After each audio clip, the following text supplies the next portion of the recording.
Hi, I'm Eric Gremlins. Welcome to the Rockin Ranch. We're a Texas born and bred outfitter located just outside of Turkey, Texas. The Rockin Ranch was founded in 2012 with our first purchase of a parcel of land. The original land was 748 acres, which we built the lodge on. Shortly thereafter, about a year later, we started buying other ranches that came up for sale around us until a point where we hit today in 2017 where we're over 2,000 acres with 750 acres under high fence.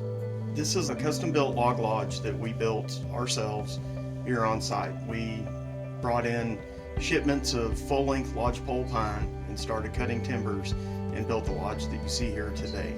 About 3 years later is when we built what we call the bunkhouse, which is our secondary log building on the property. That also contains another bedroom, another bar, a pool table, and a full bath, along with our ranch foreman, Wade Proctor's office. The ranch here offers approximately 23 different species of animals between our high fence and our free range animals. We're very fortunate here on the ranch that we have both whitetail and mule deer that are native to the area.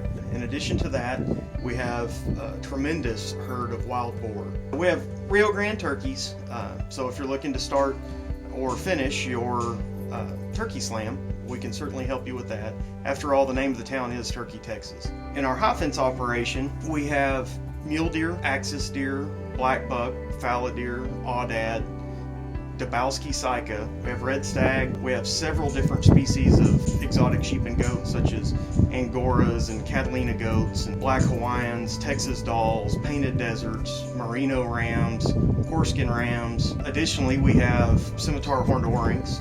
The vast majority of our animals are in breeding herds. These aren't just put and take animals. I don't run a put and take operation. Here at the Rockin Ranch, we're very blessed in that we can offer a truly wild hunting experience for many different types of exotics. Our high fenced portion of the ranch is several large canyons that merge into one. The terrain, the elevation change is incredible across that portion of the ranch.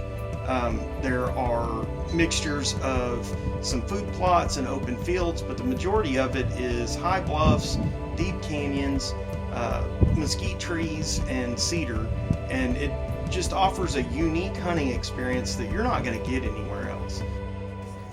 I primarily do the hog hunts, some turkey hunts, and when we're not hunting, I stay here at the lodge and help the customers with whatever they need and want. Hog hunting it's a whole different ball game depending on how you want to hunt. Personally, I like to bow hunt, which brings a whole level of excitement because, you know, if you don't know what you're doing, if you're not careful, they can get you. So you can make it as easy or as hard as you want. I've been knowing Eric Gremlin for about 5 or 6 years now, and a couple years ago he was just begging me to come out to experience the Rockin Ranch. And so a couple years ago I took the opportunity to come out here and hog hunt and predator hunt and fell in love with the place. And so when I had the opportunity to come back and hunt aoudad sheep, I couldn't pass it up. The reason I came out to visit Eric this time at the Rockin was aoudad sheep. I've been in search of the aoudad sheep for about 20 years. I had an opportunity about 20 years ago, came and went, and I've just never got an opportunity to get back. I've hunted mule deer, elk, whitetail, Africa 2 times, you name it. But man, the aoudad sheep has always just eluded me. And so when this opportunity came up with Eric, I had to jump at it. So we get the hunt scheduled and everything. I spend the last 5 months studying trail cam footage, out here scouting, trying to find these sheep. And so when I finally was able to arrive at this Rockin mid-October, like we planned, Texas Panhandle, Northwest Texas, we're expecting deep fall-like weather. We were greeted with 90+ degree temperatures, which was not in our favor. There's a term in boxing, and it's everybody's got a game plan until you get punched in the face. And that's exactly what happened. Brad gets here, we have had beautiful, perfect fall weather. You know, lows in the high 30s, low 40s, highs in like the low 60s. And the day he gets here, it's 95 degrees. Yeah, so we're seeing the aoudad, but the windows of opportunity are so short. You might see one at 300 yards and then they vanish. You might bump one at 30 yards and they're like a ghost in the dark. Luck was not on our side between the heat, them being bedded down, or distance. It just wasn't working out. We come back to the house, we eat a fantastic meal, everything's wonderful, get a good night's sleep, decide, hey, we're gonna get up as soon as the sun's coming up and we're gonna start glassing sheep. So we get in there, we start glassing, we hike 3/4 of a mile or so back, and not really seeing much of anything, no aoudad at this point, and we're kind of standing there scratching our head. I'm trying to come up with a game plan on what we're going to do next, and I hear a limb break. About that time, Brad gets real excited, and he goes, right there, right there, right there. Well, I look over, and I'm within bow range.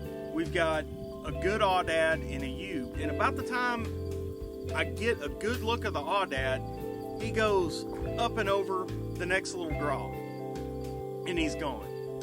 So with day 1 and 2 in the books, I mean, at the end of day 2, I'd seen some amazing animals, trophies by any standards. I mean, these barrel horn, 36-inch axes that would be the envy of any hunter out there. But it was just not what I was looking for. I wasn't here to hunt axes. Now, I knew that the weather was going to change because I've been religiously looking at the weather apps. I'm trying to constantly keep up with that. I'm pulling trail cam cards, trying to find out where these sheep are moving, and I go through all that material, and we hit the sack. But nevertheless, day 2 comes to a close, and our focus shifted on Mother Nature once again. The 90-degree temperatures have gone away. Cold front moves in on night 2. We go to sleep with the winds howling out of the north and temperatures plummeting 40 degrees. We wake up on Sunday, day 3. It's 40 degrees outside. We have high hopes that the morning hunt's gonna have the animals moving around, and so we hit the ground running.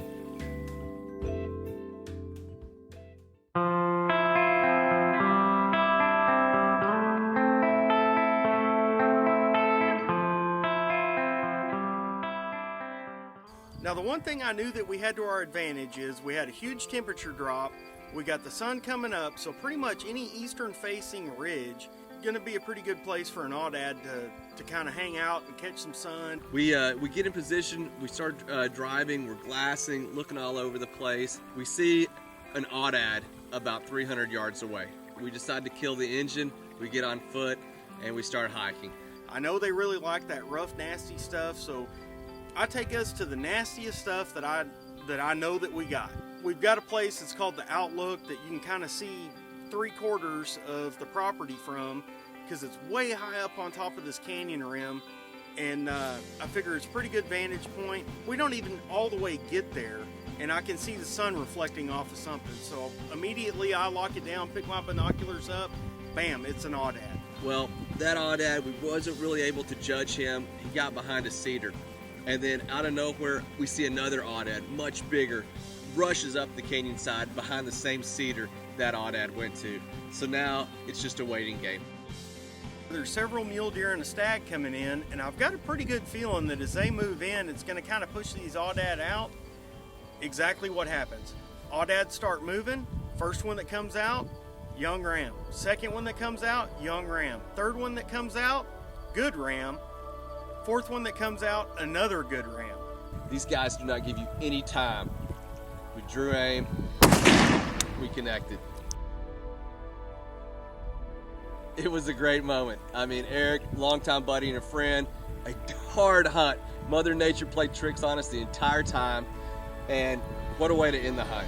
I mean, it was hard, it was difficult, ups, downs, highs, lows, emotional, physical highs and lows, barometric highs and lows, temperature highs and lows. We were able to do it. I mean, it was a great experience. It was a challenging hunt. It's not for everybody, but the Rockin' G is for everybody. I mean, there's something for everybody, whether you're wanting to hunt ducks, bass fish, shoot pigs over a feeder, hunt whitetails, mule deers, exotics. This is an incredible place, and you're doing yourself a disservice if you don't come check out the Rockin' G.